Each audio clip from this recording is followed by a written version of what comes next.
Greetings, and I got another unboxing of a watch. This is the Invicta Pro Diver series, and I'm going to get into it. You got the normal Invicta yellow labeling box. It's nice. I'm gonna open it up and see. However, this one doesn't come with the warranty. I've seen older unboxing, and people had warranties and all that. This one's just like the one I have here, which is the one I did a video of already. It didn't come with a warranty card. It has a warranty, but just not a card, if that makes sense. So this is it. This is the Pro Diver. And unlike this one, it's not quartz, it's automatic. I love automatic watches because you can pass them down and you don't have to worry about replacing the batteries all the time, because I have my watch graveyard. I'm gonna have to start getting some of these watches repaired. And that's what happens when you buy quartz watches, because most places don't have watch repairmen anymore, and you're just stuck with trying to find somebody to service them. I'll give you a brief thing about this watch and I'm done with this. But like this watch here, which is my guest watch that I love, had problems trying to find somebody to replace a battery in it. And this guest watch that I bought for my wife. At the time, I paid good money for these guest watches because I think this was back in the early 90s, maybe like 95, 96. I might have paid like $400 or $500 for that watch. That's back when guest watches were real expensive. But anyway, this is nice. This is basically a homage watch of a Rolex Submariner, and it's pretty nice. It's the blue anodized because my son likes blue. And let's see how much the full tag says it should cost. Let's see what it says. No way this watch should be more than the other one I showed. That's not what I mean. No way that the other watch should be more expensive than this one, because this watch here is basically a homage kind of to a Daytona, but it is completely quartz. This watch is an automatic, so the automatic watch should be way more expensive. But this tag doesn't have a price on it, so I can't tell you what it would normally cost. But it's a nice watch. Let's see. Here's that Seiko movement. It's automatic in the back. Nice. Hold on. I had a little problem trying to get this open, but I finally do.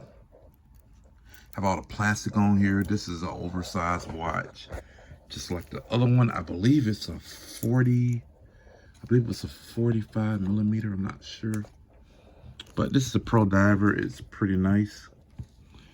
It's also, let's see what it's rated as.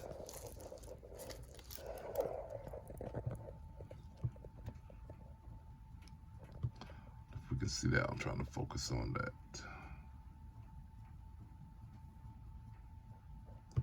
Should be up to, it should says like 100 meters. Let me get my, okay, so what it says is, it says automatic professional.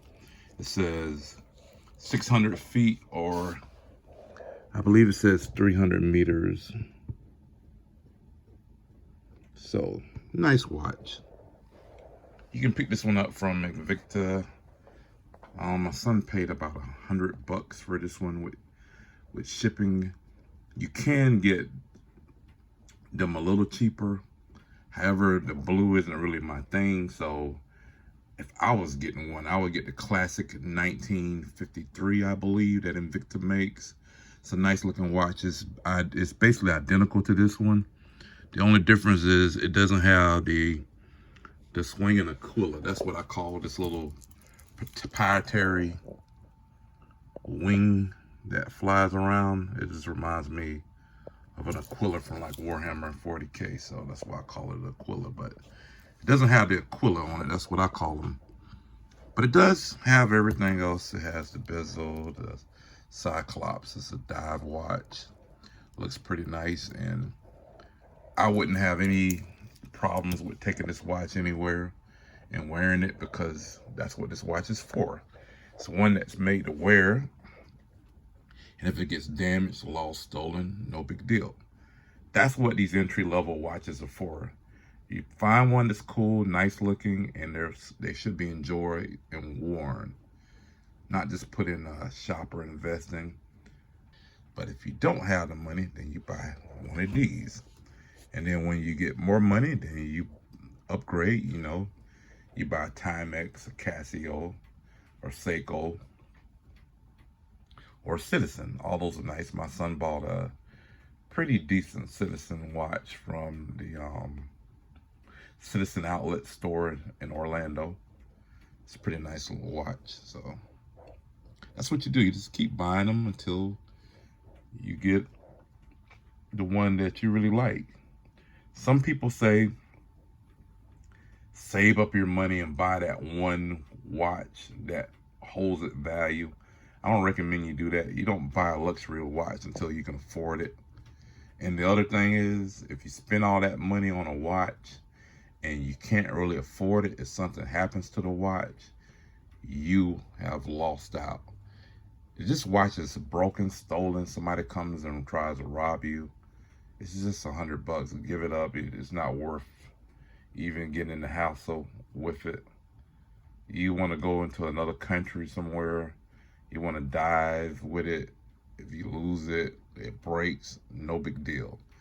If you take something like a Patek Philippe or a Rolex or Omega, or even some of the nicer Timex watches, and then you spent like $5,000 on a watch and then something happens, it's a lot more hassle and headache. So that's just my humble opinion. But if you like this video, please like, subscribe to my channel. That helps me out in the algorithms, and I appreciate you for looking at it. And I will see you later.